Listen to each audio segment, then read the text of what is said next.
Bonsoir à tous, nous nous retrouvons dans quelques instants pour Club Europe. Nous reviendrons évidemment sur toute la journée de Liga. Nous avons également au programme un entraîneur allemand démis de ses fonctions, un nouveau leader en Turquie et le derby d'Italie. Ah, le derby d'Italie. À tra poco, pardon, à tout de suite. Bonsoir à tous, bienvenue dans Club Europe. Vous le savez, le dimanche soir, c'est football européen sur les antennes de beIN Sport.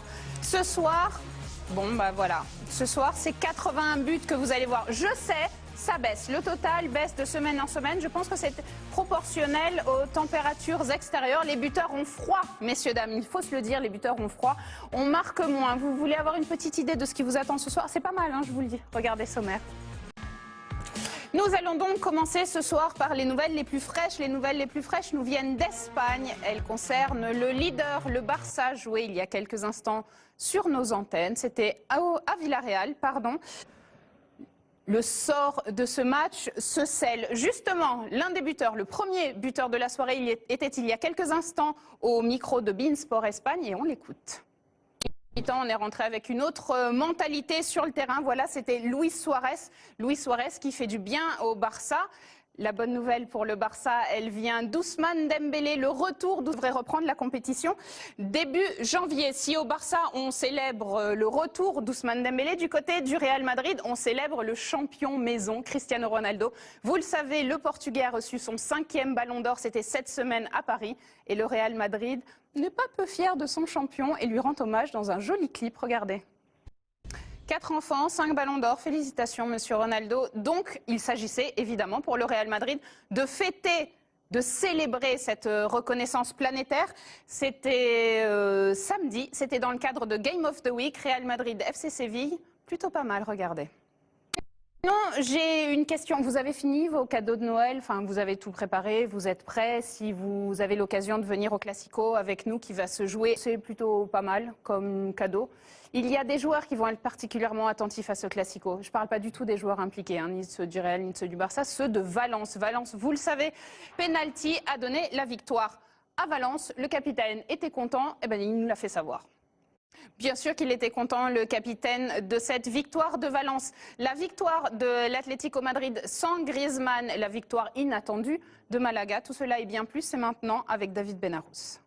Le monde des clubs, tout cela vous le retrouverez demain dans Giga Liga, c'est à 21h. Vous avez rendez-vous avec Benjamin Da Silva et Omar Da Fonseca. Bon, vous le savez quand même, je ne vais pas vous le dire à chaque fois, c'est lundi, c'est 21h. On va passer en Allemagne maintenant, tout de suite. Direction...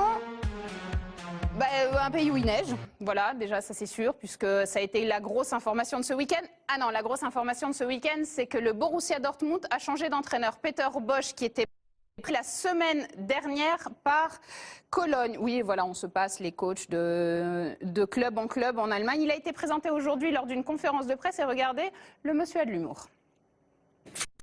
Oui, il va falloir mettre un petit peu de rythme dans les interviews, Peter Stöger, et je vous le confirme, on ne va pas se souvenir de vous seulement pour les 3 points de cette saison pris avec Cologne. Le match qui a été fatal à Peter Bosz, c'est celui-ci, Dortmund-Werder Bremen. Ah oui, noir c'est noir pour le Borussia Dortmund.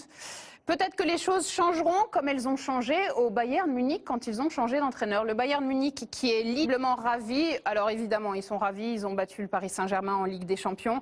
Ils sont officiellement champions d'Allemagne. Alors c'était déjà l'hiver, hein. Ils sont champions d'automne, mais j'ai dit champions d'Allemagne, c'est un petit peu tôt. C'est parce que comme en fait il fait très froid, on a fêté la victoire du jour, on a fêté la victoire en Ligue des Champions, la qualification. Ils sont qualifiés 2e quand même derrière le Paris Saint-Germain.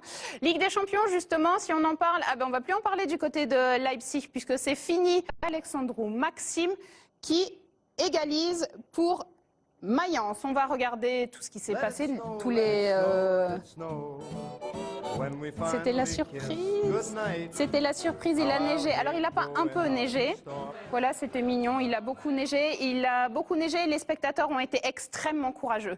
Ils sont restés, ils ont vu des buts, ils ont eu bien raison de rester. Et c'est Clément Grèce qui vous raconte tout ça. Nous reviendrons demain avec Jean-Charles Sabatier et Patrick Guillou dans Die Bully Show sur la nomination de Peter Stöger. Évidemment, vous avez rendez-vous, vous le connaissez, Die Bully Show tous les lundis soirs, c'est à 22h. Nous allons faire une petite pause fraîcheur ou une petite pause chaleur après toutes ces images de neige et nous reviendrons pour parler du Derby d'Italia qui a eu lieu ce week-end et, une fois n'est pas coutume, un match de dingue en Turquie. A tout de suite. Nous sommes de retour dans Club Europe. Si vous n'étiez pas avec nous en début d'émission, premièrement, je vous en veux. Deuxièmement, on est très sympa, alors on va vous remontrer les buts du Barça.